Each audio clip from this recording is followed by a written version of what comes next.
Hi, this is Norbert, energy engineer, and today in video number 18 I will explain how to cool your working place and your bedroom with the least possible energy, noise and neck pain. Stay until the end of this video because it will be full of information, and at the end of the video I will give a surprising comparison between the fan and the air conditioner. Well, actually there's no one here. Now seeing the situation here with this fan, do you hear it? And is it sustainable after a long time? Even at low speed it is too much wind. I can feel it. I can put it further. There you are. But even at a distance of 2 meters, it will surely be annoying after 1 hour of work, and I doubt it is healthy. It makes a lot of noise, even at the lowest speed. Do you hear it? And I would like to have a light breeze, also during the night, but please without this noise. Why don't they sell fans which are really silent? What I like in this fan here is that it is inobtrusive, it's small. You can direct the airflow in different directions, and it's also quiet. Now, just as a teaser, I will show you what I did, and later I will tell you how I do it. So okay, now you hear both of the fans. This one, the table type, and there, that one, the metal type. Hear well?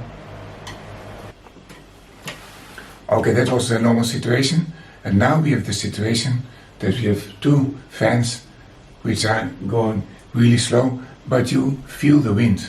It's a nice breeze. So this is how I do it with 2 fans in combination. You hear the difference? Hear well? And now I do it with 1 fan. It is blowing and I feel the breeze, quite nice. And this fan is not working anymore, but there you see the lamp and it's working together with the fan. I will explain that later. What about the speed reducer? You know, a dimmer for the lights. That would be a great speed controller. No, that's not true. That would give this waveform.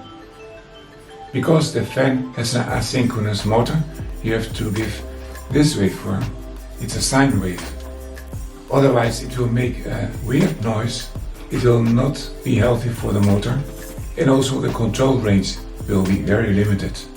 You may remember this device which I made for the radiator to increase the capacity of the radiator. And if I take this kind of speed regulator which cuts the phase, then this happens.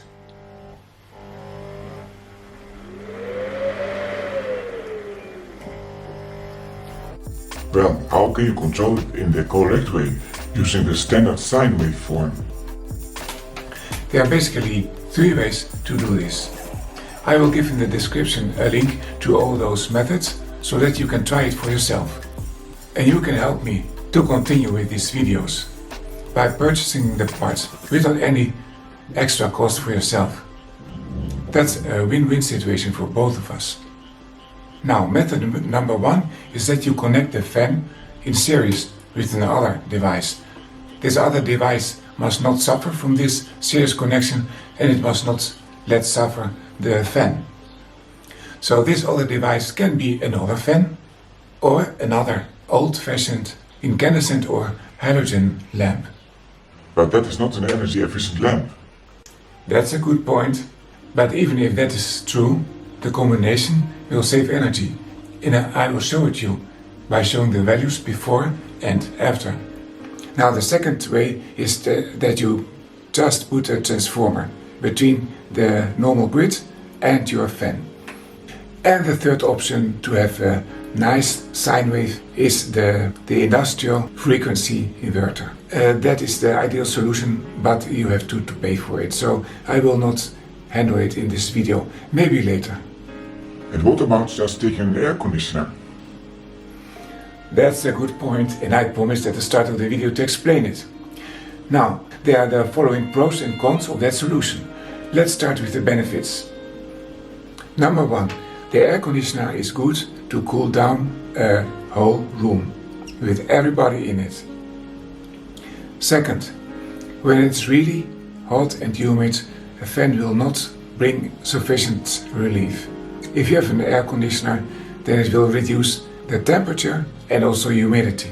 And the third benefit of an air conditioner is that many of them can also switch into the heat pump mode. So that means you can use them also in the winter. So you have two functions in one device. But now let's take the problems of the air conditioner. An air conditioner takes more or less 30 times as much power as the fan. And if you are only with 1 or 2 persons, there's a huge impact on the environment. It's not only the question of the energy, but also of the gases which are enclosed therein.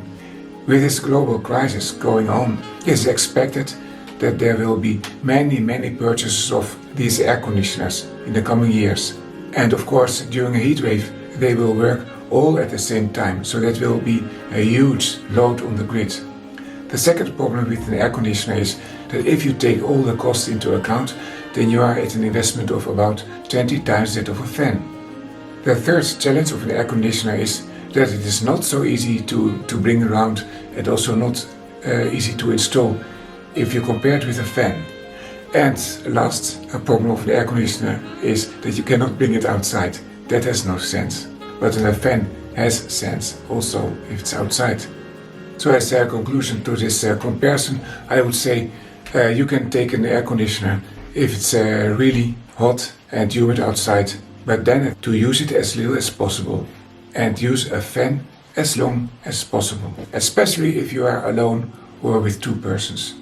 In a following video, I will compare these two with the evaporative cooler, because that would be the third alternative. I hope you liked this video. If so, please like and subscribe. I didn't find many videos on YouTube that focus on both do-it-yourself and also on the energy transition. So your support for me can be very good for everybody. If you have comments or requests for exciting things which you would like to be covered in the next videos, then please, you know where the comments are. I wish you a very nice and cool summer.